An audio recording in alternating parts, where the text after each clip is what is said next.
All right. So the story continues. Now I'm in Germany, and Germany was like a dream come true. I got my own place. I'm playing on a football team. I'm just happy. I'm just in a good environment. I'm in a positive environment. My coaches are pretty cool. My teammates are nice people. Food's delicious. I have a lot of freedom. I have a lot of independence because now I can just hop on the train, go to practice, go to the grocery store. I kind of like that lifestyle, just having that freedom and that independence and just kind of walking around, taking my bike places, riding the trains. I don't mind it at all, especially at that point. Maybe I won't be saying that in 10 years, but at that point it was fun as hell every single day. Just going to practice, grinding, getting better.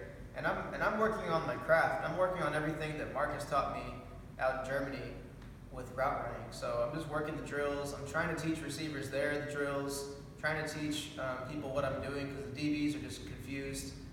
Even the guys that came, even the American DBs are also confused.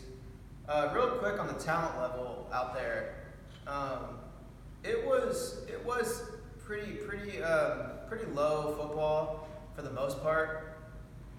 They're not very developed like we are out here. Like they're not lifting weights when they're young. They're not working on skills when they're young. So they don't have that deep skill set or that deep strength or all that speed that we have. So their pro football is not the same.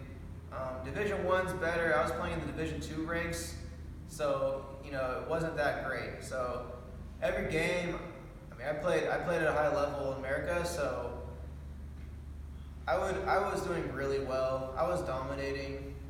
One game, I think I had over 500 yards or something, all purpose. But I wish I could have played for a Division I team out there, but I didn't because I got recruited to a Division II team. And that's what it was. But being out there and living in that culture, being submersed was pretty much most of the value.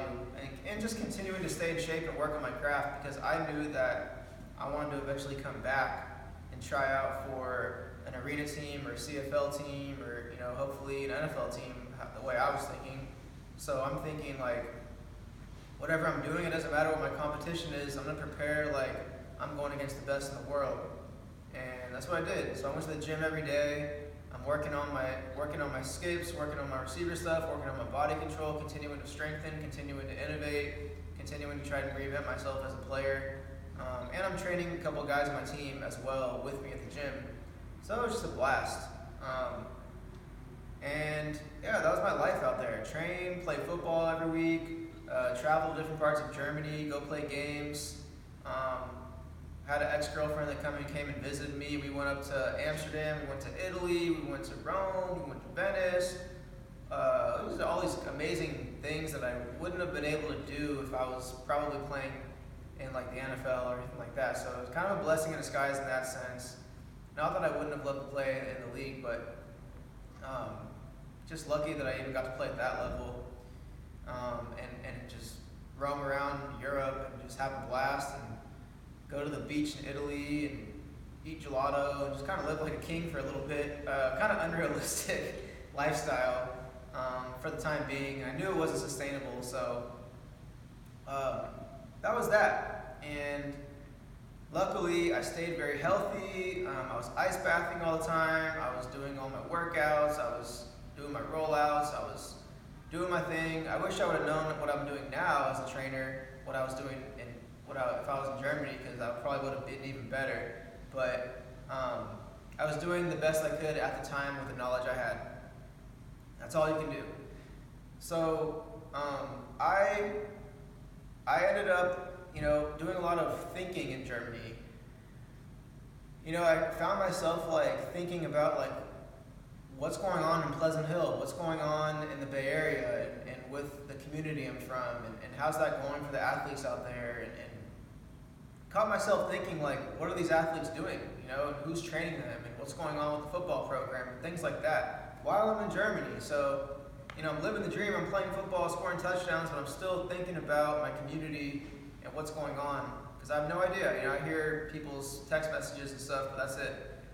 And while I'm out there, I had this epiphany that I am just a guy that really cares about the youth, and I really care about my community, and that's pretty much my values as a person. So as I'm out there, I'm thinking like I'm gonna go back and teach what I got, but first I have to do the best I can so I can lead my career with no regrets.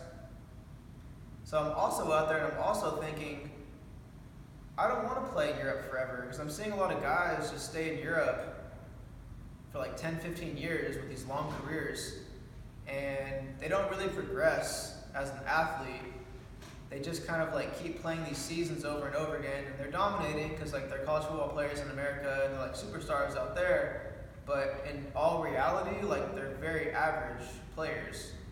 So I told myself I don't want to be in this environment, just like getting off every game against guys that aren't as developed as I am and whatnot. Like I want to play against the best that I possibly can and do the best I can. And if I can't succeed in the CFL or AFL or NFL, then I don't want to play football anymore. I want to move on. As stubborn as that sounds, I want to see where I can get as far as I can get. And if I can't make a living off this, then I'm trying to move on and put my energy elsewhere. So after my season, I received a few pretty awesome offers. The Schwäbisch Hall Unicorns, I think they're called. I don't think I'm pronouncing that right, but the Unicorns offered me, and they're like a Division I team in Germany who's won like several European bowls, and they wanted me to come on. That was really enticing because they had a sick team. They ran a spread. They had some guys, and that was like a higher level of football too.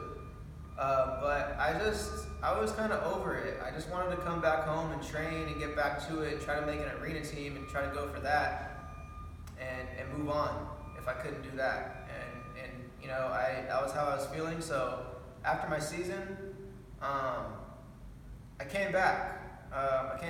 Even after, everyone was showing me so much love in Germany. I was like getting so much love. I mean, people loved it. People really appreciated what I was doing. They appreciated the work I was putting in. The fans were amazing. The Frankfurt fans were amazing.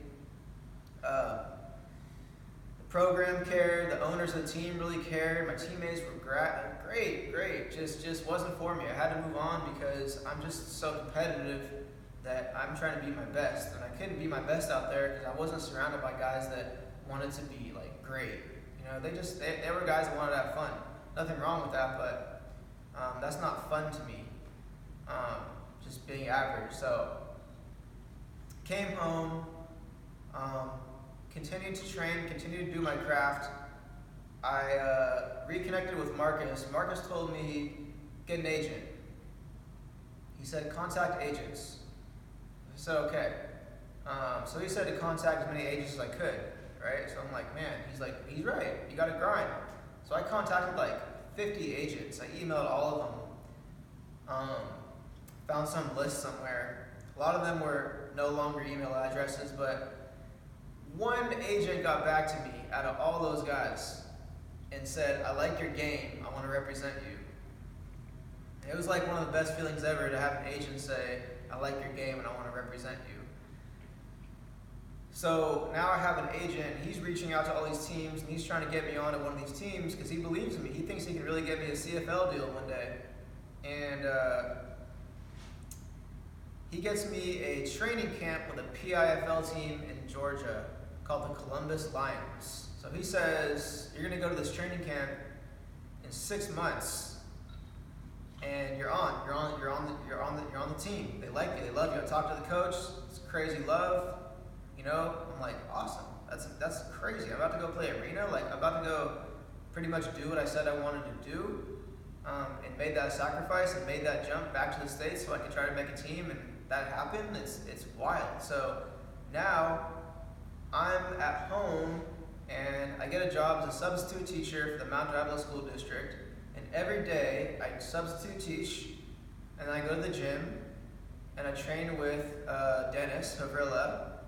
And me and Dennis are just grinding every day. He's a quarterback trying to make it in the AFL. I'm a receiver trying to make it in the arena ring. So like, I'm running arena routes for him. He already knows a good amount of how to run arena routes. So I'm doing these motion routes every day for him. He's throwing the balls, and it's just love every single day. So let me check this camera quick.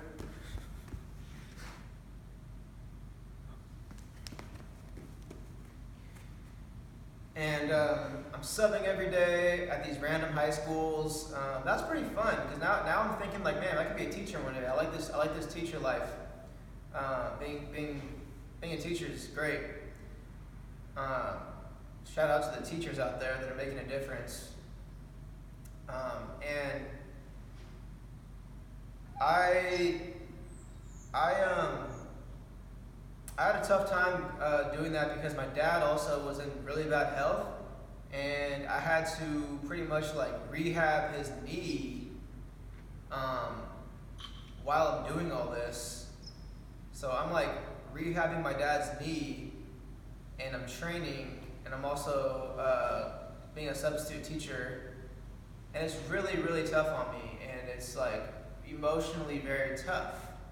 Because it's had a lot to deal with, and I wasn't sure that I was gonna I wasn't sure. You know what? I was sure I was gonna be successful at the arena ranks. I knew I was gonna be successful. It was 6 months away. It was like dangling a carrot in front of me every day. It was like 6 months away. So as the months are going and going, I'm training and training. I'm trying to time my training out so I hit my peak when I get to camp. Camp comes, and a few weeks away, I make my trip to Georgia.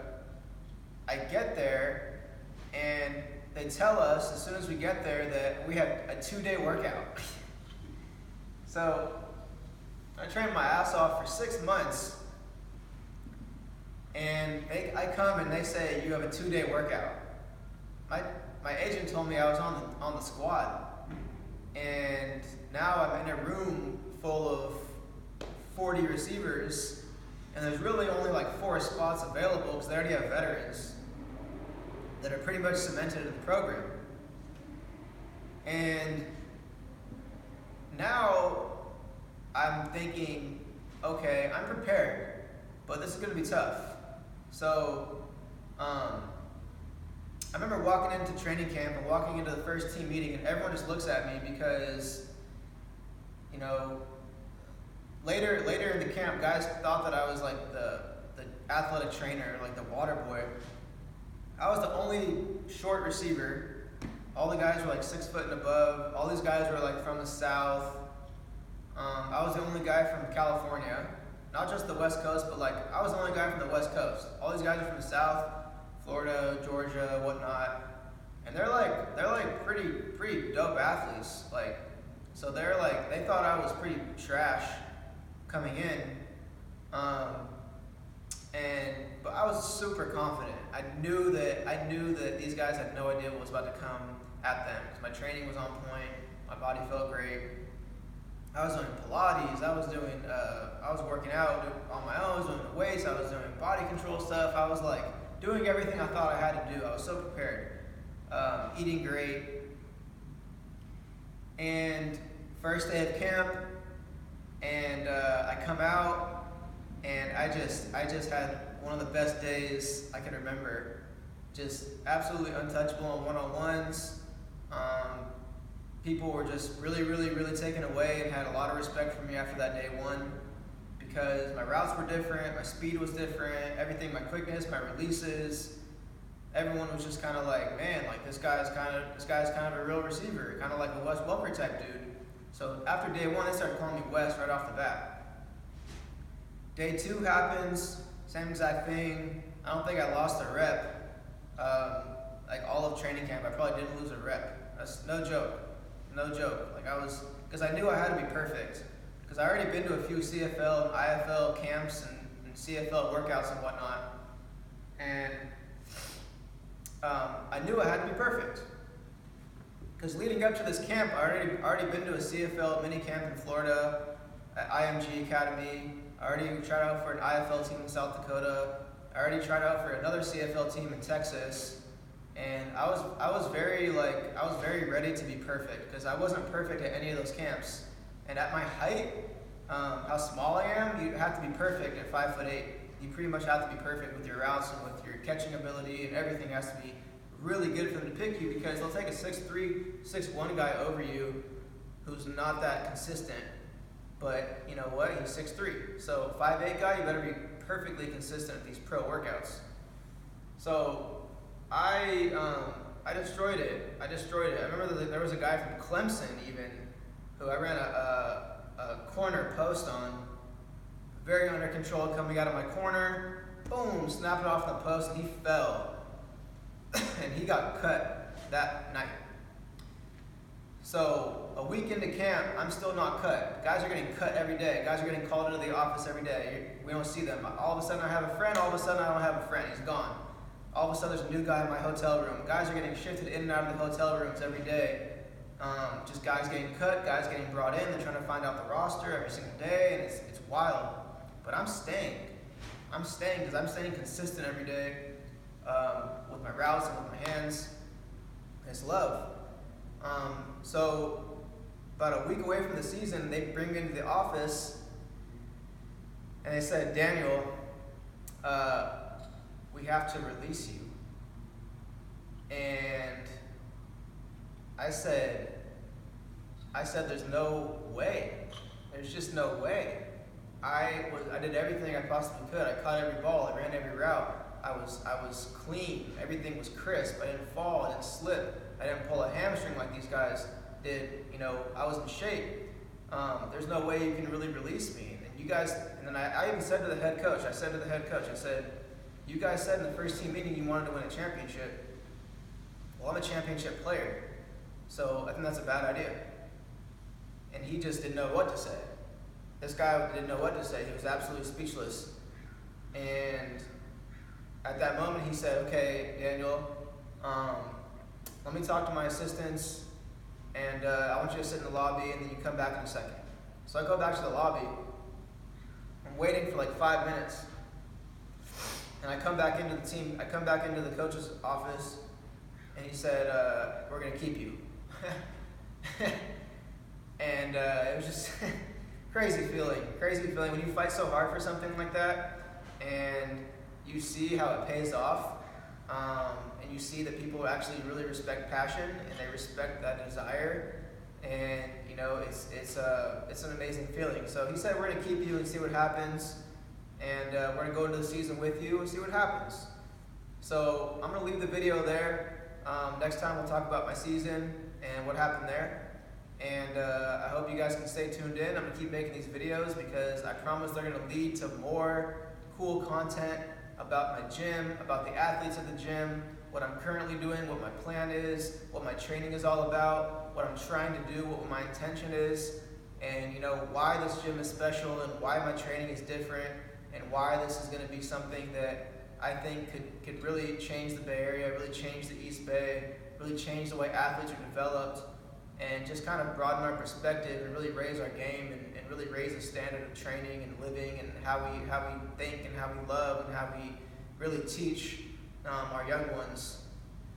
So thank you for listening, and I'll talk to you guys soon. All right.